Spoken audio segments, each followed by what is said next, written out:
मुझे बताएं, आज उन्होंने वज़ीर आज़म पाकिस्तान ने तकरीब से खिताब किया और कहा कि इलेक्शन जो है वो अक्टूबर या नवंबर में हो जाएंगे। इलेक्शन कमीशन ने कराना है।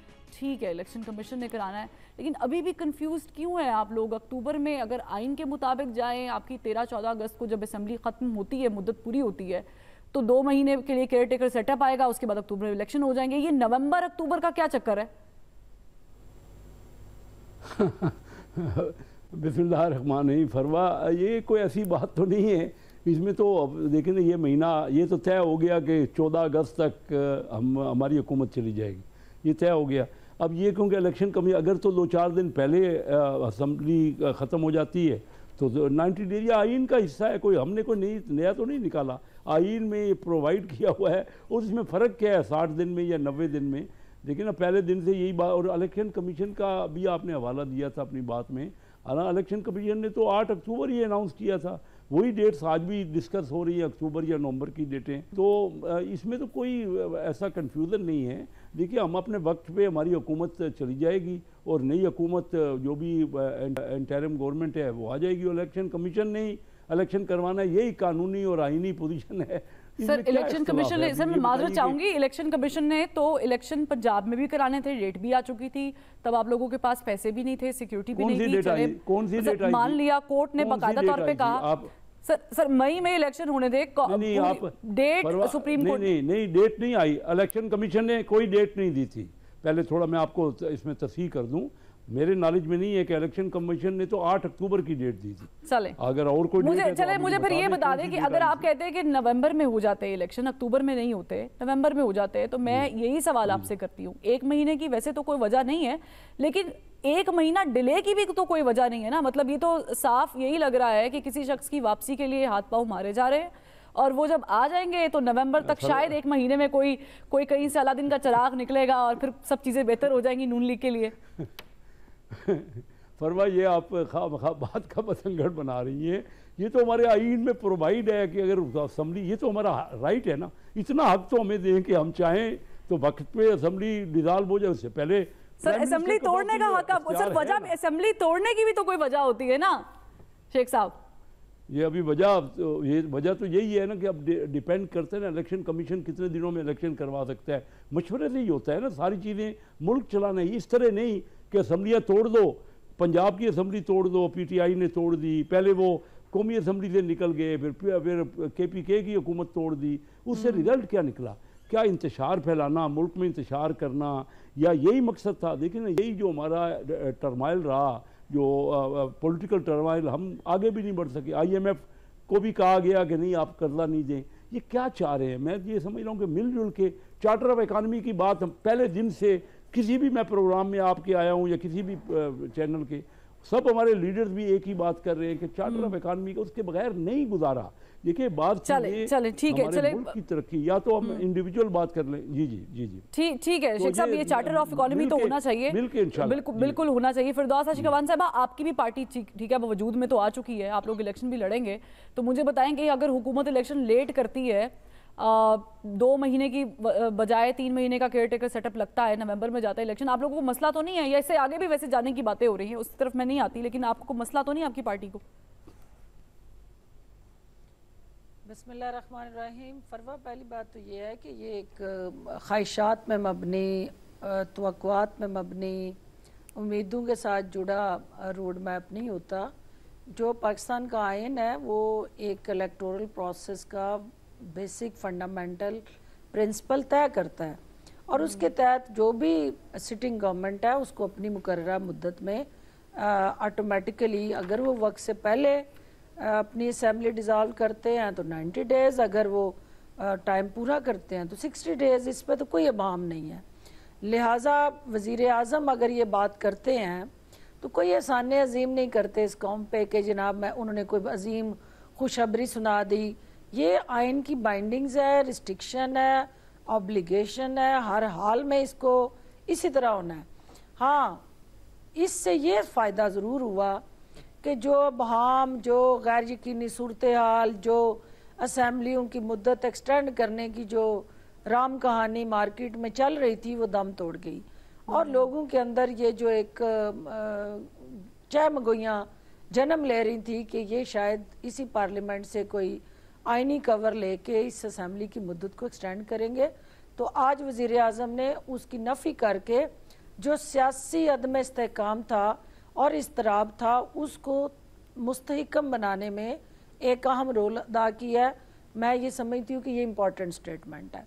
हाँ, इसके साथ जुड़ा अब इम्पोर्टेंट बयानिया आगे क्या है कि हमें देखना ये है कि जो जमात इस वक्त साहब इख्तियार भी है और साहब इक़्तिदार भी है, वो जमात जो है वो अवाम के वो जो तवक्कुआत थी और जो अवाम के मसाइल थे, जो महंगाई कम करने की हाल है, जो मुल्क के जो अल्टीमेटली चैलेंजेस हैं आपके वैसे थे, government they fail to deliver, they fail to perform. अब वो जो गवर्नेंस और सर्विस डिलीवरी का चैलेंज है इनके सामने कि ये जितने भी इल्ज़ामात एक दूसरे पे हम लगाते रहे हैं, अवाम को इससे कोई दिलचस्पी नहीं है कि किसकी हुकूमत थी, कब थी, क्या हुआ। लोग ये समझते हैं कि at the end of the day मेरा तेल किसने निकाला, लेकिन फिरदौस साहिबा, मैं डॉक्टर साहब आपको थोड़ी जिसारत कर रही हूँ, मैं सिर्फ ऐड कर लूँ, आपको ये कामयाबी नहीं लगती हुकूमत की? IMF आ ही नहीं रहा था, फिर हम लोगों ने प्लान बी देखा हुकूमत का, सऊदी अरब से पैसे आना स्टेट बैंक के अकाउंट में, UAE से आना, ये एक खुशाइन चीज है, कुछ चीजें अप्रिशिएट करने वाली हैं गवर्नमेंट की। देखिए, मैं सबसे पहले आपके प्रोग्राम के ज़रिए अपने उन बरादर मुस्लिम ममालिक का शुक्रिया अदा करूँगी कि जिन्होंने हमेशा पाकिस्तान से एक अकीदत और मोहब्बत का रिश्ता निभाया। उन्हें कभी हुकूमतों से दिलचस्पी नहीं हुई कि किसकी हुकूमत है और कौन इक़्तिदार में और कौन अपोजिशन में। उन्होंने हमेशा पाकिस्तान के अवाम को मुश्किल से निकालने के लिए हमेशा हरावल दस्ते का किरदार अदा किया। तो मैं दोनों हुकूमतों की जो लीडरशिप है, UAE और सऊदी अरेबिया, मैं उनको खराज तहसीन पेश करती हूँ। अब आया IMF और हमारी करंट गवर्नमेंट का। देखिए, हुकूमत को डेफिनेटली ये एक एज हासिल हुआ है कि जो प्रोपोगंडा पाकिस्तान के ख़िलाफ़ चल रहा था कि पाकिस्तान को डिफ़ॉल्ट की तरफ ले जाया जाएगा, कुछ पाकिस्तान मुखालफिन कुव्वतें बैनुल-अक़वामी सतह पे और कुछ पाकिस्तान के अंदर बैठी जो नादान और नालायक और नाहल सोच थी कि जो पाकिस्तान को मुश्किल में देखना चाहती थी, उसका भी कत्लेआम हुआ है। चलिए अच्छा पॉइंट है कि चले जो पाकिस्तान मुखालिफ लोग थे या जो प्रोपोगेंडा कर रहे थे, उनके लिए तो खैर ये मुंह तोड़ जवाब है, अलबत्ता हमें इससे बहुत आगे की सोच रखनी चाहिए। उनके लिए ये अच्छी खबर नहीं है। ठीक है, पाकिस्तान जो है अपनी पाँव पे खड़ा हुआ है और इसका सेहरा कौमी सलामती के अदारों को भी जाता है, बिल्कुल जाता है। Exactly, this is what my point is. Chief of staff ने जो सबज बाग दिखाने की बजाय कौम को जो सबज इनकलाब का रास्ता दिखाया, वही पाकिस्तान के मुस्तकबिल की नवीद है। ठीक है, चले सब्ज़ बाग तो हमने मैडम हर दौर में ही देखे हैं। आमिर रज़ा साहब, मैं सब्ज़ बाग जो है दोबारा नहीं देखना चाहती, मैं रियलिटी पे आती हूँ। मुझे बताएं कि जो इलेक्शन वाला मामला है, पाकिस्तान की इकोनॉमी का मुस्तहकम होना इलेक्शन होने से लिंक्ड है। ये हम सबको पता है कि कोई भी गवर्नमेंट आएगी उसको आगे लेके जाएगी और मैंडेट वाली गवर्नमेंट होनी चाहिए। आपको क्या लग रहा है कि ये जो नवंबर वाला मामला है, एक महीने से फ़र्क तो नहीं पड़ता लेकिन पड़ता भी है, तो ये ठीक है कि गवर्नमेंट ठीक करेगी? क्या वजह क्या है गवर्नमेंट के पास बिफोर टाइम असेंबलियां तहलील करने की?